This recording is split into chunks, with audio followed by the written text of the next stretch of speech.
This morning we read from Psalm 34, which is the psalm where we read, taste and see that the Lord is good. And it made me think of Paul's words last week when he spoke about stamps, and he used the analogy of a collector of stamps, being a bit like the collection of saints that God brings in looking for various qualities in the people he calls. And likewise, a stamp collector looks for various qualities in the stamps. Well, I thought today, on the basis of that verse, we'd have a look at some of the stamps that come from the Middle East and from the region of Israel. It's quite likely that my grandchildren will never taste and see a stamp. They'll never get the sensation of licking the back of a stamp and sticking it on an envelope. Those things have gone. But the stamps from that age of post are still with us and tell their own story. And so many countries issue stamps with the objective of making a political statement. And a good example of that is Argentina. During the Falklands War, they issued many stamps that made it clear that they felt that the Falkland Islands belonged to them. Here's a stamp showing all the islands of the South Atlantic under the sovereignty of Argentina. And sometimes they got even more explicit in their claims, such as on this stamp, which says the Malvinas are Argentina's. The Falkland Islands belong to Argentina on their 1700 peso stamp. You can't get any more blunt than that. And so stamps often are used to hint at or to make comments about the political situation. And the Middle East is no different. In fact, it's probably heightened in the Middle East because of the nature of modern history there. And so the Jews in Israel, right from before the nation was founded, issued stamps. These are stamps issued by the JNF, the Jewish National Fund. And on the stamp is a map of Palestine in the 20s under the British Mandate, with the darker areas highlighting regions already settled by Jews. And as time went on, the stamps that were issued represented more and more territory until we got to a stamp that reflected the petition boundaries suggested for the land of Palestine after the British terminated their mandate, which they had held since the end of the First World War.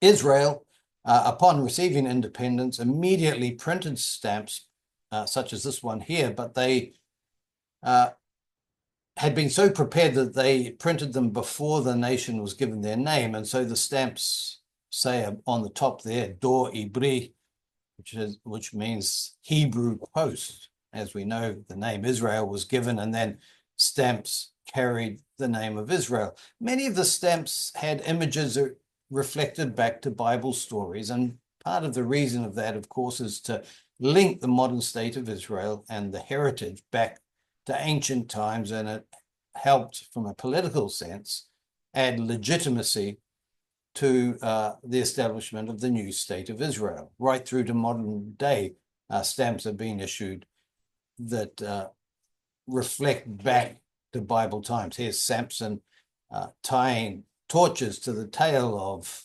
foxes, about to send them into the Gaza Strip to cause havoc. And so, things change, but they don't change much. While Israel was printing stamps, of course, the nations around them got up to the same thing, making their political points. And here's a stamp from Egypt. Well, it's actually from the United Arab Republic of Egypt, which, as we'll see shortly, also included Syria at some stage. And here's the stamp in 1967 calling for Arab solidarity for the defense of Palestine. And Nasser was a pan-Arab leader.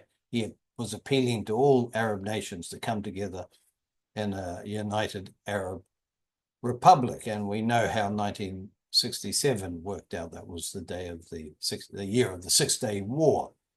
But there is the hotspot signaled by President Nasser of Egypt in the stamp from Egypt. Here's an earlier stamp that's showing the political union of Syria and Egypt in what was known as the United Arab Republic. This is from 1958. And of course, sandwiched between those two territories was the land of Israel. You see there on the stamp, the Sinai Peninsula, which identifies the map. Egypt also in those earlier days had the Gaza Strip as part of its territory. And here's a stamp from Egypt, over stamped with the name Palestine, and the note down in the bottom right-hand corner, Gaza, part of the Arab nation. And we can see names there that are very familiar to us because of the news in recent times. Rafah, Khan Yunis, these are towns that were involved in the war that is taking a breather at the moment in this part of the world. And so many of the nations round about reflected the political situation in their stamps. Here's a stamp from Jordan, the Kingdom of Jordan, and there's the young King Hussein from Jordan. Those of us my age will be familiar with King Hussein because he, for most of our lives, was King of Jordan. And in 1964, on their stamp, the territory of Jordan embraced the entire territory of Israel. You can see the Dead Sea and the River Jordan flowing through the middle of what they claimed was the territory of Jordan. However, at this time, Israel occupied the area on the other side of the river. 30 odd years later, in 1996, there's an older King Hussein on the left there. And here's a stamp celebrating 50 years of independence. It's a country that's about as old as the nation of Israel. And we see that they have modified their map. Here you can see the Dead Sea, and down the bottom, the Red Sea. And now the nation of Jordan is confined to the other side of the River Jordan. And they, in fact, have an understanding of and a peace treaty with Israel.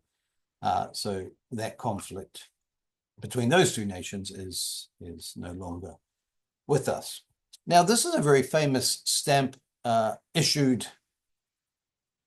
this one by Egypt, the United Arab Republic, but in fact it was issued by all the Arab nations in 1960 in unison. Here they are: Algeria, Egypt, Gaza, Lebanon, Kuwait, Iraq, Jordan, and so it goes on.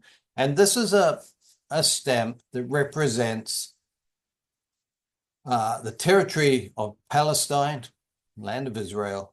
There's a dagger in it, and it's got the title Massacre of Deir Yassin.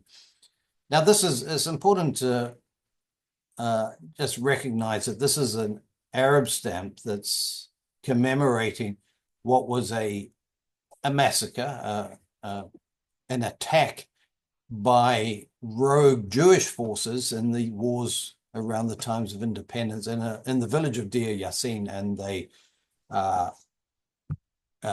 went overboard in what they did. And in fact, it was an horrific attack, and the Jewish Agency, which was the official representation of the Jews at the time of independence, apologized for it. And this was the rogue group that undertook this attack. They were known as the Irgun. In fact, one of the prime ministers of Israel, Menachem Begin, was a member of that group.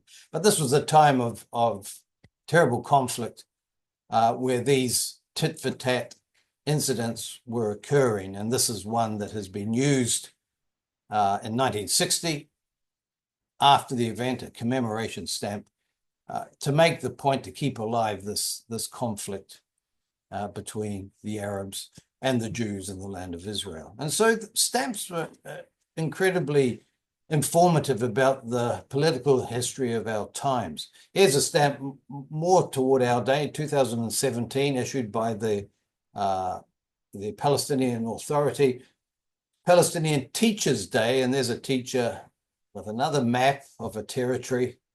And although I don't read Arabic, I don't think that text is saying, here is the territory of the state of Israel. I think this stamp actually captures what is at the heart of the Israel-Palestine conflict, the conflict between Jews and Arabs in this part of the world.